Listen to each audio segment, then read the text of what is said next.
নমস্কার বন্ধুরা, পুষ্পকাউন থেকে অয়ন কথা বলছি। আজকে আরও একটা মোস্ট রিকোয়েস্টেড ভিডিও নিয়ে এসেছি। থাম্বনেল আর টাইটেল দেখে বুঝেই গিয়েছেন যে আজকের ভিডিওটা কী নিয়ে হতে চলেছে।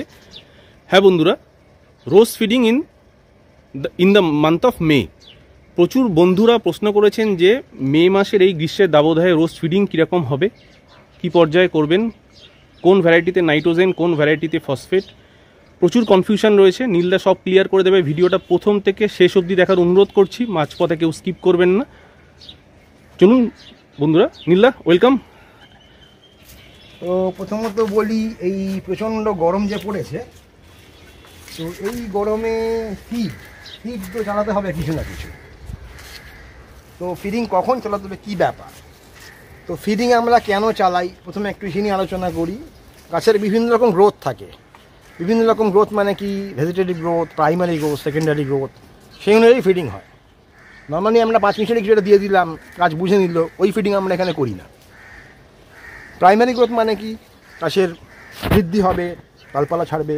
ভেজিটেটিভ গ্রোথ তাই, ওপরে বৃদ্ধি হবে, ডালপালা ছাড়বে, নতুন ব্রাঞ্চ নেবে, পাতা নেবে। সেকেন্ডারি গ্রোথ মানে কি, গাছের প্রাইমারি গ্রোথ ভেজিটেটিভ গ্রোথ সংখ্যা থাকবে, ডালপালা মোটা হবে, স্টোরেজ বাড়াবে। স্টোরেজ ব্যাপারটাকে আগের ভিডিও বলেছিলাম, তাই সেকেন্ডারি গ্রোথ।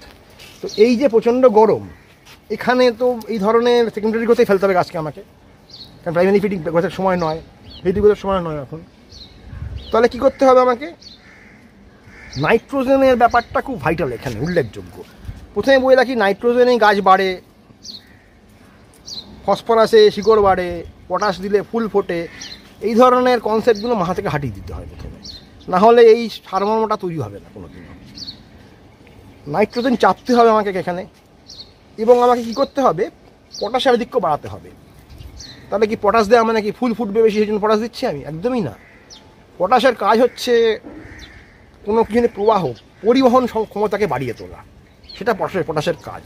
ঠিক আছে, এত গরমে যখন ওয়াটার ডেফিসিয়েন্সি, স্ট্রেচ, এই সময় গাছের পরিবহন ক্ষমতা কমে যায়, যেটা কিনা পটাশ কিছুটা ঠিক রাখতে পারবে।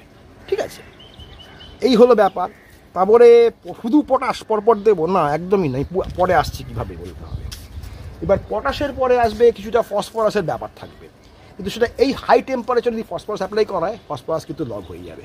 মানে ফসফরাস লিচিং বা লগিং, এগুলো কিন্তু ভাইটাল জিনিস। কোনো ফুড ফিডিং স্টোরেজের লিচ করা বা লগ করা, এটা খুব ভাইটাল জিনিস। তো এই জিনিসগুলো মাথায় রাখতে হবে। আবার সেখানে নাইট্রোজেনও চলবে, নাহলে পরে গাছ সেকেন্ডারি করে মুড সুইং করবে না। কিন্তু কখন চলবে, কীভাবে চলবে, এই বিষয়ে আসতে হবে আমাদের আজকে। যদি আমি এই মুহূর্তে প্রচণ্ড টেম্পারেচার এবং অয়নকে দেখে আমার সেই তুতানখামেনের মমি অথবা কী জানি বলে তালিবান গোষ্ঠীর সম্প্রদায়ের কেউ, অথবা আমার চোখ দূরে থেকে হাল্লা চলেছে যুদ্ধে, একটা আকুজি দেখতে পাচ্ছি আমি। তারই মধ্যে বলি, আমরা ভিডিওর মাঝখানে দেখিয়ে দেবো যে আমরা কত ডিগ্রি টেম্পারেচারে কোন দিন শ্যুট করছি, বন্ধুরা যাতে বিশ্বাস করতে পারে। বন্ধুরা একটু দেখে নেবেন, দেখাতে পারছি কিনা জানি না। দেখুন, দেখানো যাচ্ছে কি? আমার মনে হয় স্ক্রিন ব্রাইটনেসটা একটু বাড়াতে হবে। দেখুন, এখন দেখা যাচ্ছে পরিষ্কার 43 নীলদার ছাদে। দেখুন, ডেটও দেখিয়ে দিচ্ছি, 43। দেখুন টেম্পারেচারটা একবার বন্ধুরা সবাই ভালো করে দেখে নিন, কত ডিগ্রিতে আমরা শ্যুট করছি। 1:54 দুপুর 1:54, সেটাও দেখিয়ে দিন টাইমটা। 30 এপ্রিল দুপুর 1:54। 30 এপ্রিল দুপুর 1:54-তে আমরা শ্যুট করছি, ভর দুপুরে নীলদার ছাদে। ঠিক আছে, কজন আপনাকে এভাবে দেখিয়ে দেখিয়ে শ্যুট করবে আমি জানি না, কটা ইউটিউবার দেখাবে, অথবা কজন এত প্র্যাকটিক্যাল ভিডিও। 44 ডিগ্রি উঠবে দেখা যাচ্ছে, হাইস্ট 44 উঠবে আমার এখানে। 44, এই একটু পরেই 44 আছে এখনো। ঠিক আছে, তো এর মধ্যে দেখুন রোজ ফিডিং শিখে নিন। মে মাসে রোজ ফিডিং কি করবেন বন্ধুরা, নীলদার থেকে ভালো এক্সপ্লেনেশন আর মনে হয় না কেউ দিতে পারবে। দেখতে থাকুন। নীলদা বলুন। আমি ইন্সপিরেশন পাচ্ছি অয়নের থেকে, এখানে অয়নের এই প্রচণ্ড রোদ্দুরে হাল্লা চলেছে যুদ্ধে বলে একটা এগিয়ে যাওয়া, এটাও একটা আমাকে ইন্সপিরেশন যোগাচ্ছে এখনো পর্যন্ত।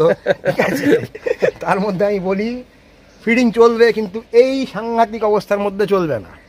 এই সাংঘাতিক অবস্থার মধ্যে কি চলবে, এত রোদে, এত গরম জলের মধ্যে কি হবে, জল বারবার দেওয়ার ফলে জলের পিএইচ আপ হয়ে যাবে।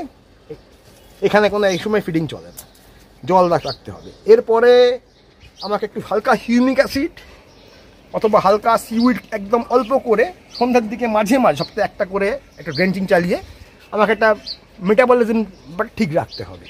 ঠিক আছে, সিউইডের হিউমিক অ্যাসিডের সিউইডের ব্যাপারটা একটা ভূমিকা আছে এখানে, যে চায়না সিউড যেগুলো হয় না, সেগুলো নাইট্রোজেনের পরিমাণ বাড়ানো থাকে, এক্সট্রা যোগ করা থাকে, ওই সিউড দিলে চলবে না, নর্মাল সিউড। এইবারে কি বলি একটা ব্যাপার, এখানে ওই প্রথমেই বলেছিলাম আপনার ফুল ফোটা মানেই পটাশ, ফসফরাস মানে আপনার শিকড় বাড়ছে, এই জিনিসগুলো কনসেপ্টে বেরিয়ে আসতে হবে। 05234 যেটা কিনা আমরা সবসময় বার্ড ফিডিংয়ে বা ফুল ফোটাকালীন চলাকালীন একটা দিয়ে থাকি, এই সময় ওটা কিন্তু আইডিয়াল এই সময়ের জন্য। নাইট্রোজেন চেপে থাকবে, গাছের মুড সুইং হবে, কিন্তু এখন নয় তা বলে একটা বৃষ্টি আসবে, টেম্পারেচার স্টেবল হবে, পিএইচ মেনটেন হবে এবং ডাউনে যাবে পিএইচ কিছুটা, টেম্পারেচার ড্রপ হবে, ক্লাইমেট স্টেবল হবে, ঠিক বৃষ্টির পরে দিতে হবে, বৃষ্টির মধ্যে বৃষ্টির পরে। এতে কি হবে, আমরা যদি এখন খাবার দিই এর মধ্যে, আমাদের কিন্তু গাছের পিএইচ ম্যাক্সিমাম আপে রয়েছে। এই আপে আছে, কেন আপে আছে, আমি এখন প্রাইমারি গ্রোথ বা ভিটাল গ্রোথ নিতে চাই, নেব না, নিলে কি হবে, এই ধরনের সব ব্যাপার হবে। এইটুকুন ডালের মাথায় কুঁড়ি আসবে, সরু লিকলিকে, ঠিক আছে। তো এই জিনিসগুলো আমার কোনো উদ্দেশ্য নেই করার। নতুন পাতা নিলে এখন পাতা এরম গোলটে হয়ে যাবে টুকরে, ঠিক আছে। তো সেই জিনিস কিন্তু আমার কোনো উদ্দেশ্য নেই করার, আমরা এইগুলো করে আমার কোনো লাভ হবে না। আর আমি এখন যদি প্রাইমারি গোছে থাকবো বা এই নতুন ডালপালা তুলবো পাতা সবুজ করার জন্য, তাহলে কিন্তু আমার স্টোরেজ বা সেকেন্ডারি গোতেই ফেলতে পারবো না গাছকে।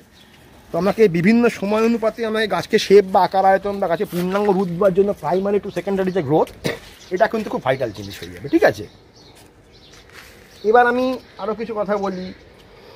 গাছের জন্য নাইট্রোজেন একেবারে বন্ধ করা সবসময় জন্য উচিত হবে না। আমার কিন্তু নাইট্রোজেন হিসেবে এখানে নাইট্রোজেন বিভিন্ন রকম রূপ থাকে, অ্যামাইড, অ্যামোনিয়া, নাইট্রেট, নাইট্রাইট।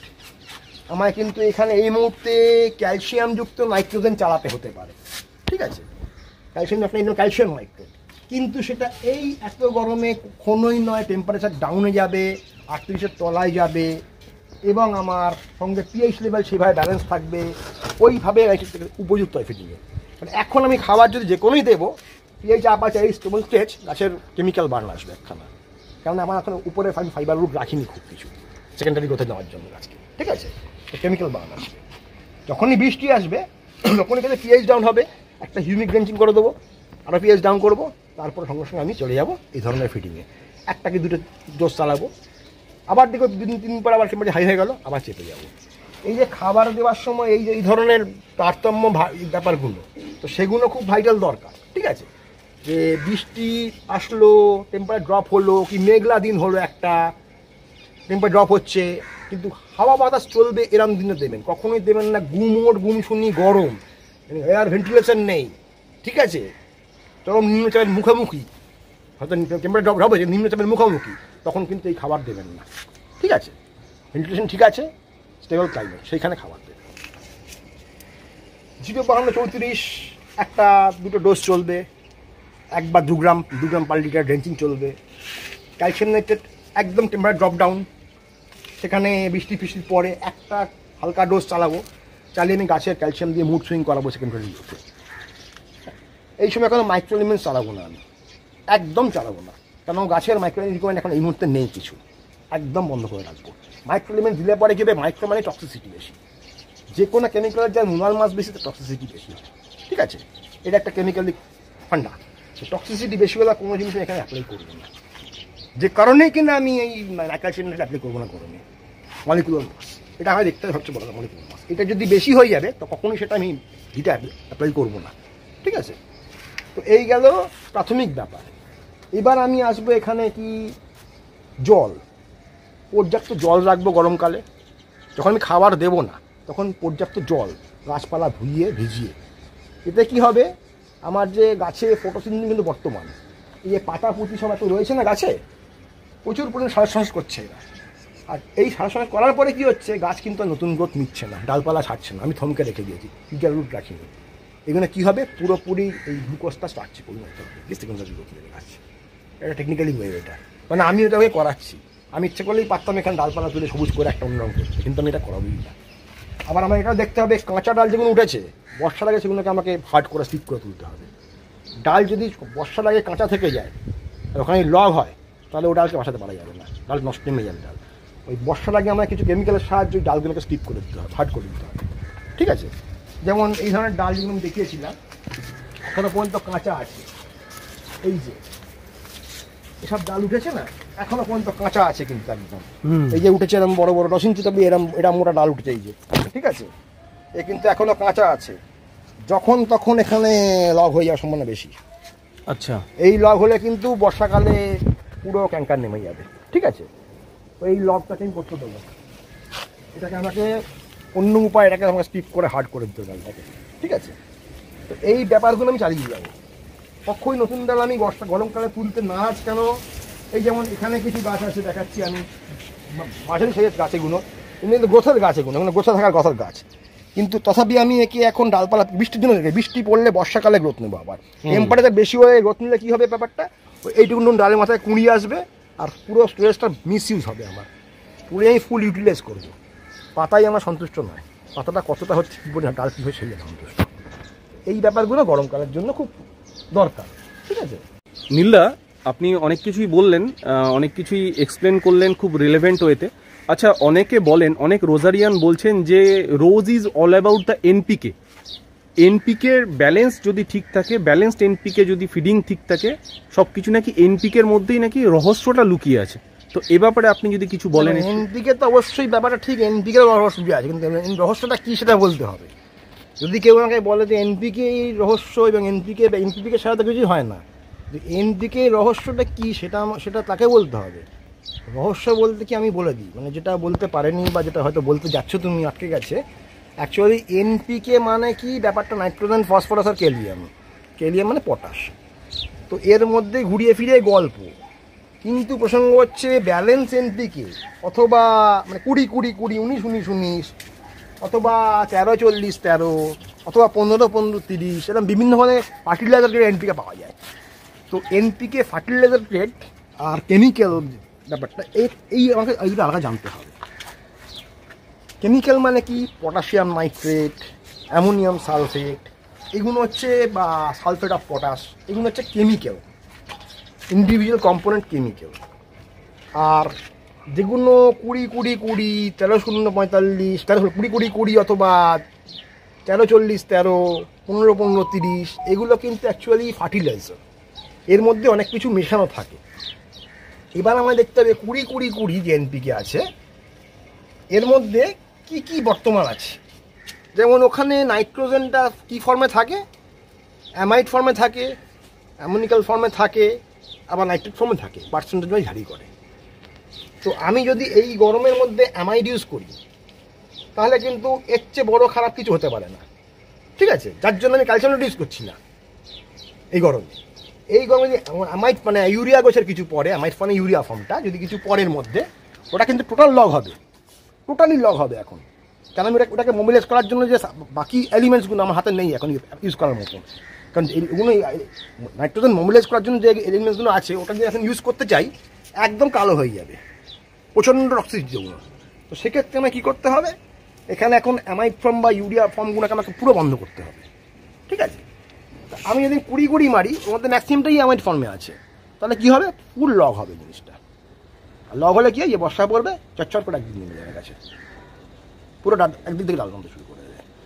তো টেকনিক্যালি করতে গেলে আমাকে দেখতে হবে কি, দেখো যতটা মশলা ততটা তোমার পারফরমেন্স, ঠিক আছে, যতটা বেশি মশলা ততটা তোমার পারফরমেন্স হয়ে যাবে দাঁড়াবে, ঠিক আছে। তো সেইখানে করতে গেলে আমাকে কিন্তু ওগুলো বন্ধ করতে হবে, আমাকে কেমিক্যাল গ্রেড কিছু অ্যাপ্লাই করতে হবে। সেক্ষেত্রে আমাকে 38-এর তলায় থাকতে হবে টেম্পারেচার, হিউমিডিটি, এবং তার সঙ্গে আমার পিএইচ ব্যালেন্স রাখতে হবে। সেই সময়টা যখন ওই ক্লাইমেটটা আসবে তখন আমাকে একটা ক্যালসিয়াম নাইট্রেট অল্প ডোজে, একটা 52-34 এরকম অল্প ডোজে, একটা হিউমিক অ্যাসিড অল্প ডোজে, এই চালিয়ে ওকে আবার ফর্মেশনে আনতে হবে, ওর মুড সুইং করে ওদিকে ঢোকাতে হবে। 20-20 মারলে কী হবে, এখন একটা নতুন পাতা আসবে, আর সেই কারণে প্রচণ্ডভাবে জিনিসটা লগ হবে। এখন বর্ষা পড়বে চটচট করে গাছ নেমে যাবে একদিক দিয়ে, ঠিক আছে। তো ওর মধ্যে কী কী থাকে বললাম আমি, এই গ্রেডেশনগুলোকে ভেঙে ইউজ করাটা খুব জরুরি দরকার। যেমন আমি এখন কোনো রকম অ্যামিনো অ্যাসিড গোছের কিছু ইউজ করবো না, ওটাও কিন্তু নাইট্রোজেন একটা ভাজুরের অর্গানিক ফর্ম, ওটা ইউজ করবো না। তো কখন কোন সময় গাছ কি নিচ্ছে এইটা কিন্তু গাছকে বুঝতে হবে। এগুলো কিন্তু পুঁথি পাণ্ডুলিপিতে কোথাও লেখা থাকে না, ঠিক আছে? এটা লেখা থাকে কোথাওই না, কিন্তু এটা লেখা থাকে একটা বেশ এই ভেতরে কোথাও একটা, সেটাকে উপরে আনতে হবে। যদি উপরে আনতে পারো, প্যাশন বা ইমোশনকে সেই লেভেলে ঠেলিয়ে তুমি এটাকে বুঝতে পারো, তাহলে তুমি কিন্তু তার ব্যাপারটা বুঝতে পারবে। হ্যাঁ, এটা অবশ্যই টেকনিক্যাল একটা চ্যাপ্টার, এটা একটা পড়াশোনা, একটা বিজ্ঞান, অবশ্যই মানবো, কিন্তু বিজ্ঞানটাকে অ্যাচিভ করা তোমার একটা সুন্দর মনের দরকার হবে। এক্সপ্লোরেশন যত বেশি এক্সপ্লোর করা যাবে তত বেশি কিন্তু তার সূক্ষ্মতা। কারণ তুমি এটাকে একটা চামচ বলবে, আমি এটা এর মধ্যে কিন্তু অনেক নিউট্রন টু ইলেকট্রনের খেলা দেখতে পাবো। দৃষ্টিভঙ্গি যতটা ওয়াইড হবে, যতটা মানে কনসেন্ট্রেট হবে, যতটা দূরত্ব হবে, তত কিন্তু তুমি আমার থেকে এক্সপ্লোরেশন পাওয়ার বাড়বে তোমার। তবে গিয়ে তুমি সেই জায়গাটা খুঁজে পাবে। সাধারণ চোখে দেখলে দুনিয়া খুব অদ্ভুত মনে, অবাক বিরক্তিকর লাগে, কিন্তু এটা ডিপে যাও, প্রচুর তুমি রসবোধ পাবে ওখানে, এবং সেগুলো তুলে আনতে হবে। তোমাকে আমি একটু আগেই বলেছিলাম যে পুরুষের সবচেয়ে বড় স্যাটিসফ্যাকশন কোথায়? প্রেমিকার পায়ের পাতায় পুরুষের স্বর্গ। তুমি শুনে হাঁ হয়ে গেলে ব্যাপারটা, কিন্তু ওটা হচ্ছে এক প্রকার বউ জানানো, সম্মান জানানো। বউ মানে কি? নিচু হয়ে সম্মান। নিচু হওয়া মানে কি? পায়ের তলায় জমি স্পর্শ করা, সেই জায়গাটা পায়ের ধুলো মাথায় নিয়ে বাঙালি যেমন ধাতব করে হাত এরকম করা, ওটা কিন্তু কোনো বোন অ্যাকচুয়ালি। যেখানে পা মাটিতে স্পর্শ করেছে সেই জায়গাটাকে সম্মান জানো, সেই পার্টিকুলার সেই জায়গাটা সম্মান জানো, আর সেটাকে হয়তো স্যাটিসফ্যাকশনের স্থান বেটা ছেলের জীবনে প্রেমিকার পায়ের পাতা সেটা একটা আব্দিক ভাই বলেছিল। বাহ, সুন্দর এক্সপ্লেনেশন। এই যে ব্যাপারটা, এই যে মনের যে আবেগটাকে ততই বহির্ভূত করে সেই জায়গায় পৌঁছানো, এটাকে বিজ্ঞান এক প্রকার এক্সপ্লোর করা বলা হয়, ঠিক আছে? তো সেক্ষেত্রে আমার এইভাবেই বুঝতে হবে যে ওকে অ্যামাইড দিলে পরে কী হয়। হ্যাঁ, আমি এখন অ্যামাইড দিলাম, একটা গাছ মরে গেল, নষ্ট হয়ে গেল, তারপরে আমি গিয়ে বুঝলাম না এটা দেওয়া চলবে না, কেন চলবে সেটা বুঝলাম না। কিন্তু ওই কেন দিয়ে চলবে না এটা বুঝতে গেলে আমাকে ওই মাথার মধ্যে ওই অত সূক্ষ্মতা নিয়ে ওই আবেগপূর্ণ হতে হবে, তারপর পড়াশোনা করতে আমাকে। এবং পড়াশোনা থেকে থাকবে না এগুলো, পড়াশোনার সঙ্গে এই ফিলিংসটা আমাকে ঢোকাতে হবে এর মধ্যে, তবে গিয়ে আমি এটা জানতে পারবো।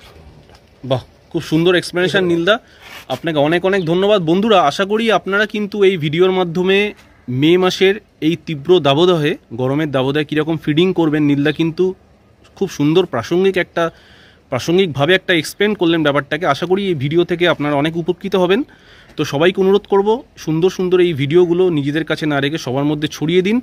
আর পুষ্পকাহন চ্যানেলে প্রতিনিয়ত ভিডিও আসে, ভিডিওর আপডেট পেতে আপনারা চ্যানেলটিকে অবশ্যই সাবস্ক্রাইব করবেন। আর নীলদাকে অবশ্যই কমেন্ট বক্সে জানান ভিডিওটা কেমন লাগলো, কীরকম ধরনের ভিডিও নীলদার থেকে আপনারা ফিউচারে এক্সপেক্ট করছেন। আমি রিকোয়েস্টেড ভিডিওগুলো আপনাদের চেষ্টা করি দেখানোর। তো ভিডিওটা দীর্ঘায়িত করব না বন্ধুরা, এভাবেই পাশে থাকবেন নীলদা। আজকের মতো বিদায় নিচ্ছি, সবাই ভালো থাকবেন বন্ধুরা, নমস্কার।